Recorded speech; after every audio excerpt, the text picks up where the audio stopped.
Assalamualaikum warahmatullahi wabarakatuh.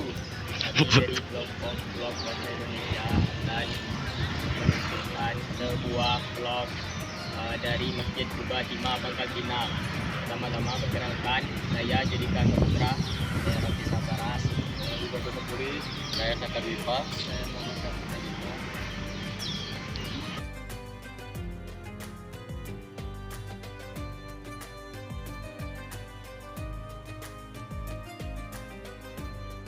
Di sini saya bersama jamaah masjid yang bernama Sultan. Jadi di sini saya memiliki dua pertanyaan. Yang pertama, apa yang membuat Anda merasa nyaman dan betah beribadah di Masjid Quba Timah ini? Tempat yang sangat bagus dan dingin dan asri tempatnya. Dan untuk pertanyaan kedua, menurut Anda, apa peran Masjid Quba Timah bagi masyarakat sekitar Pangkal Pinang? Sebagai tempat ibadah dan objek wisata bagi kota. Enggak. Apa makna filosofi dari desain Quba Timah yang menjadi ciri khas masjid ini? Jadi Masjid Quba Timah ini kenapa didesain seperti ini kan? Karena di Bangka Belitung ini ada istiadatnya itu pakai turun saja. Nah, maka dari itu Quba Timah ini tidak ada tiang, jadi bentuk jadi Quba itu seperti turun saja. Jadi identik dengan adat istiadat Bangka Belitung. Maka masjid ini juga menjadi salah satu ikon di Bangka Belitung yang didesain oleh Bapak Wali Kota dulu ya, Pak Haji ini. Inilah sudah menjadi ikon di Kota Pangkal Pinang. Untuk kelanjutan yang kedua, bagaimana upaya pengurus dalam menjaga kenyamanan dan kebersihan masjid bagi para jemaah dan wisatawan?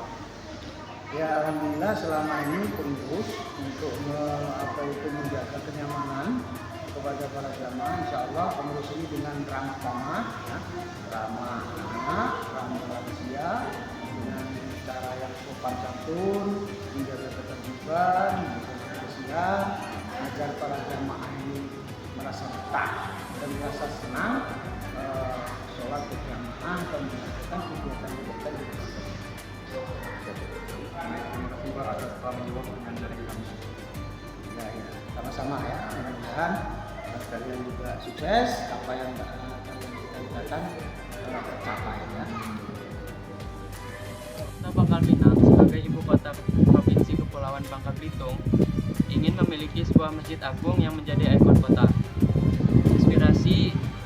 Inspirasi nama dan bentuk Quba Timah berasal dari fakta bahwa Bangka Belitung adalah daerah penghasil biji timah, sehingga material atau penampilan timah digunakan sebagai simbol identitas lokal. Lokasi masjid ini dipilih di pusat kota berdekatan dengan titik nol Pangkal Pinang, di sisi jalan utama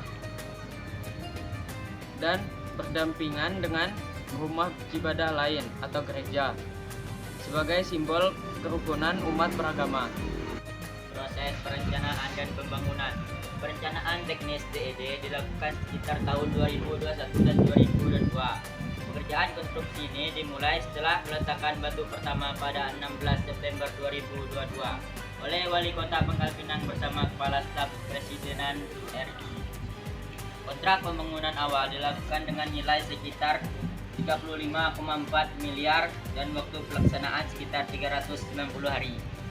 Kalender hingga Oktober 2023. Berdiri di lahan bekas gudang beras seluas 5.852 meter persegi. Masjid ini dirancang dengan 5 kubu besar, kubu utama untuk area sholat dan kubah lainnya diperuntukkan area wudhu, pendidikan, Islamic Center, dan ruang serbaguna. Kubu utama memiliki ketinggian sekitar 16 meter dan diameter sekitar 32 meter, kapasitas menampung hingga 2.000 jemaah. Walaupun disebut Quba Timah, bukan semua bagian benar-benar rumah dari timah, warna dan bentuk meniru timah sebagai simbol. Masjid ini bukan hanya sebagai tempat ibadah, tetapi juga sebagai ikon wisata religi dan bagian dari branding Kota Pangkal Pinang yang menonjolkan sejarah timah dan kerukunan serta umat beragama. karena lokasi strategis di pusat kota dan berdampingan dengan gereja. Masjid ini menjadi simbol persaudaraan dan toleransi antara umat beragama di daerah Bangka. Masjid Agung Quba Timah secara resmi diresmikan pada tanggal 10 November pada tahun 2023 yang diresmikan oleh Wali Kota Pangkal Pinang. Setelah resmi, masjid digunakan sebagai pusat pelaksanaan sholat Id untuk Kota Pangkal Pinang.